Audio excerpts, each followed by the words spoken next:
హృదయము, దేవుని సన్నిధానములో విరిగిన నలిగిన హృదయముతో నిశ్చయముగా దేవుడు మన ప్రార్థన ఆలకిస్తున్నాడు. ఆమేన్. హృదయంలో ఎటు ఉండకూడదు దేవుడికి నీకు. నీ హృదయము సరిగ్గా లేకపోతే, మనస్సాక్షి సరిగ్గా లేకపోతే, నీ ఆలోచన సరిగ్గా లేకపోతే, నీ మనసు సరిగ్గా లేకపోతే దేవుడు మన ప్రార్థన ఆలకించలేడు.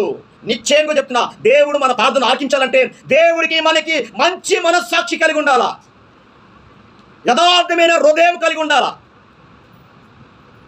అప్పుడే ఇక్కడ విశ్వాస విషయంలో సంపూర్ణ నిశ్చయత కలిగి ఉంటాం.